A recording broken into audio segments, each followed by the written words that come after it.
Hello and welcome everyone, you're watching Shredist's Gaming Itinerary and we are in Kraid. I've gone ahead and spared you the getting here part as you've all seen those areas before as we've been traversing Brinstar, etc. Snag that conveniently placed missile tank. We're going to check this wall here just to make sure that we can't get through it. Some places you certainly can, others you certainly can't.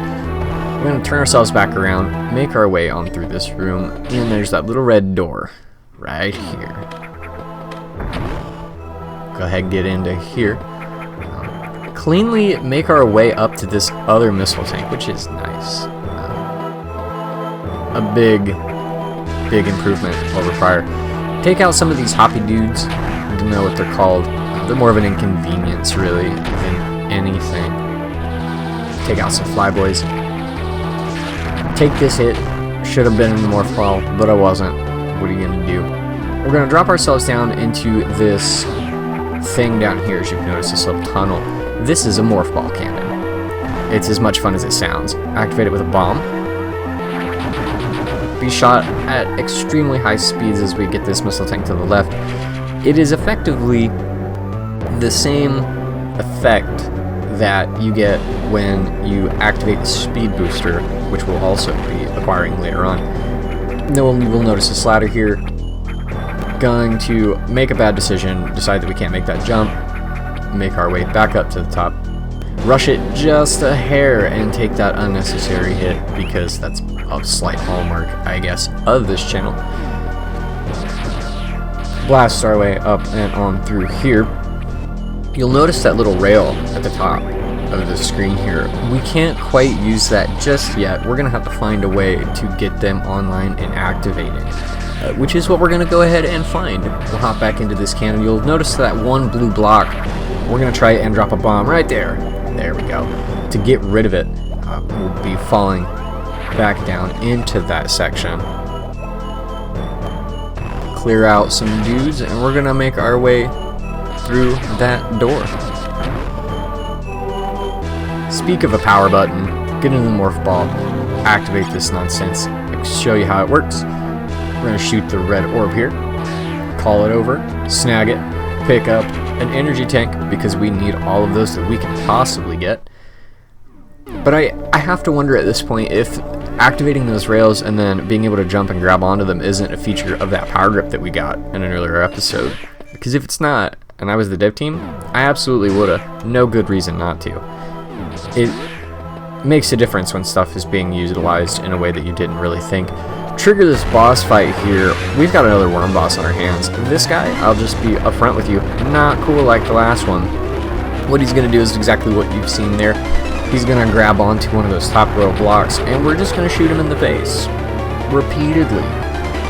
But you know, thinking about it, if you were a boss, and you didn't want to get shot in the face, I think the key here, the real lesson to take away from this boss fight, which is going much cleaner than I initially thought it would, is that if you don't want to get shot in the face, don't wear a ton of armor. Straight up. I mean, how many times do you see a boss in a video game have a bunch of armor on and then you're left with nothing but shooting him in the face? Anyways, we're gonna make our jump almost too early. Bomb our way down through here. We're gonna take the left way. You'll notice there's that little cracked block right there. Go ahead, hop up in there. Now, we're going to get rid of all of these dudes. You could certainly freeze them, of course, use them as a stepping stone, but we've got that power grip, so we're not worried about it.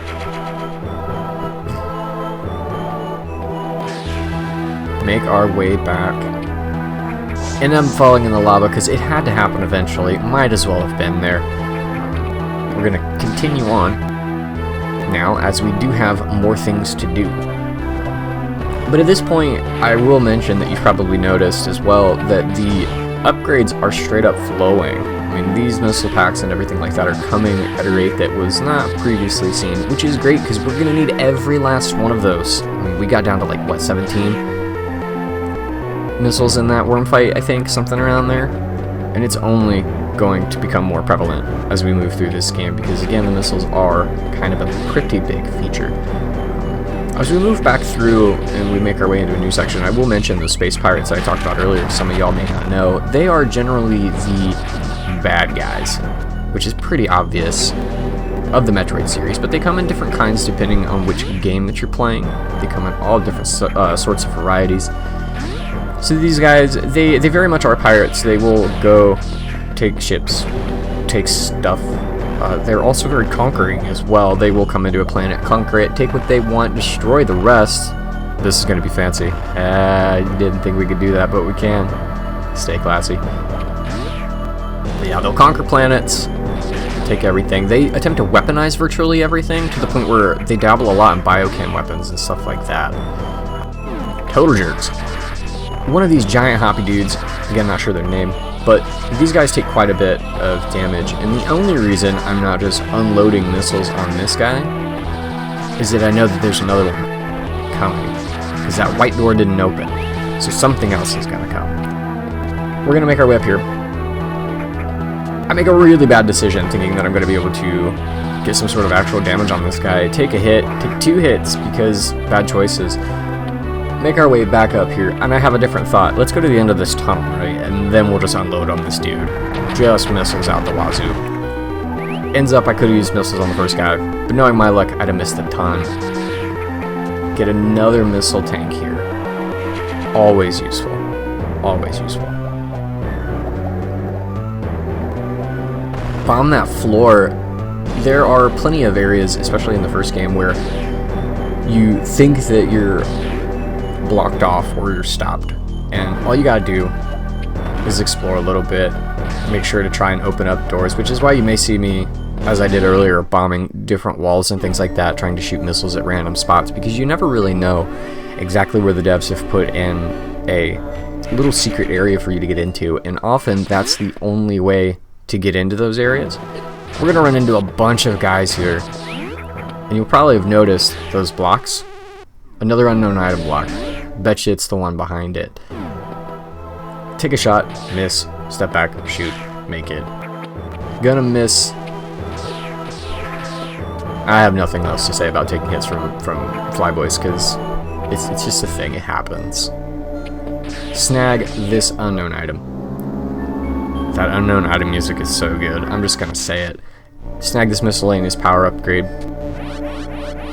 But again, we will end up finding out what that is later. Blast that block. I have an idea for this room, and this is a nice feature. Almost get away from those flyboys. This top part here won't trigger the fly dudes, which means that we can avoid taking that damage, and that was also a feature that there was in a couple of different areas in the first game, that there would be an alternate way to get through a room. Maybe something like this, that you could bomb through the floor and not have to take all that damage. That last guy, you'll notice the way that he died, we had a full charge beam and we were like doing the spin jump right into him, and that's going to effectively act kind of like the screw attack. Now the only thing about that is that you do only get that once because it absorbs the full charge beam, which is a bit of a downer.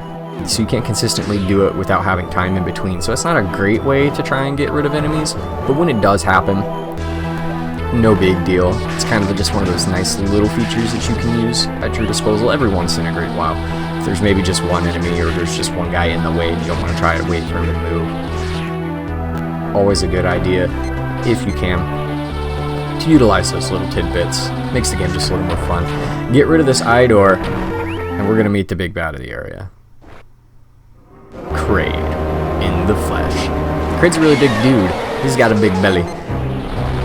We're going to hopefully avoid as many of these little talon projectiles as we can, and as you'll see, this is the recipe for Kraid. You shoot him in the eye, he opens up his mouth to roar in pain, which fair enough, and we're going to unload missiles right on into it. He didn't eat breakfast, he's hungry, that's probably why he's so angry. I don't blame the guy. I don't blame him at all. He's going to change color here, as the bosses in this game are known to do. As you kind of get their health going down, it's a solid indicator that things are going your way. Try to get a little too close there, trying to trigger him to do some stuff. Try to get a better shot. Failed to do so. But this fight's going exceptionally well. It's not the cleanest I've ever seen it, but I realized late here at this point that you can actually just keep unloading missiles. I'm hitting with the missiles, and I'm always trying to conserve ammo, so could have been a little bit cleaner, but we're going to see this bridge light up on one half. So we're halfway to Torian at this point. Kraid meets an early demise at the hands of everyone's favorite galactic bounty hunter, Samus and I. Gonna pick up some of the schwas, which is kind of unnecessary, if I'm being completely honest with you. And there's a reason for that. It's because there's an item right here, Speed Booster. This one gets fun. Speed Booster is simple. You run for long enough successfully unabated by anything else, and Samus's suit's gonna glow. You're gonna see a neat particle effect, and we're gonna be able to just do this, just run through all kinds of stuff, which is gonna allow us to get back through here. This part, as I'm double checking to make sure that I know where I'm going, is notorious when it comes to the 86 Metroid. The ladder, the climb, whatever you want to call it, this thing is kind of a pain. And by that I mean it's definitely a pain. Just check down there to make sure there's nothing going on, but it was a bit different in the first one, of course, as many of these things have been, just a little bit. But what we're going to end up having to do here, as we finally make our way through these first two hover boys, we're going to have to shoot these blocks, create a big enough hole for Samus to get into, then we're going to have to attempt to jump out of it as we take this hit from the floating boy, freeze him so that doesn't happen, and make our way up, and continue doing so. Now I have a bit of a better idea here. We can always do very much what that ladder does as we wait for that block to respawn, and it makes a little more sense to do it that way in this game, but again, that wasn't in the 86 Metroid, so you were shooting up once you got into the ladder, and you were having to jump. Now we'll notice here that there is a spin attack block right there. If we 100% the game, we would have to be sure to come back and visit that location, but that's right there. That's why you bomb and shoot random stuff in these games, because you never know. And if you're playing it blind, then it's an important way to discover different areas. Fall into the lava here, realize we can't make that jump, be real sad. Finally get up and out. This is going to slow us and damage us, because why not? But good reflexes there, grabbing that on the way down. All of this just for a single missile tank. You may have noticed on our way in that top block right there was destroyed by that speed booster. So I don't know how you would actually go about maintaining enough speed and keeping your speed booster alive all the way through there, but my guess is that many of those blocks at the top right there are actually speed booster available. That you just saw as a shine spark, it was poorly executed because I missed, but you can, once you've achieved your speed booster, if you press down on the D-pad, as we're going to unload into all of these dudes, I'll try and get rid of some of these guys as they're catching up with us. Be unsuccessful, fall down here.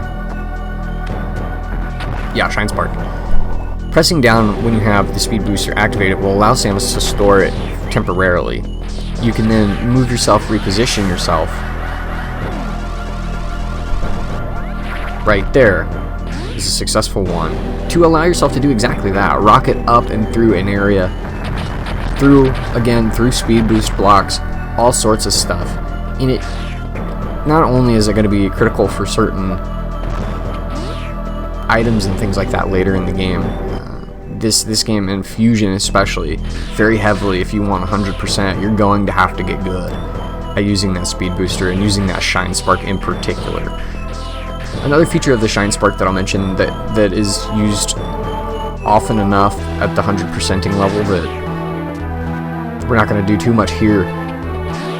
You can store them by boosting yourself once you've stored one into an incline, and then it will keep you going. So you can chain it through an incline until you get to where you want to go. Certain places, I know Fusion was pretty notorious with it, and I can think of a certain room that you had to do it like 4 or 5 times to get to where you want to go.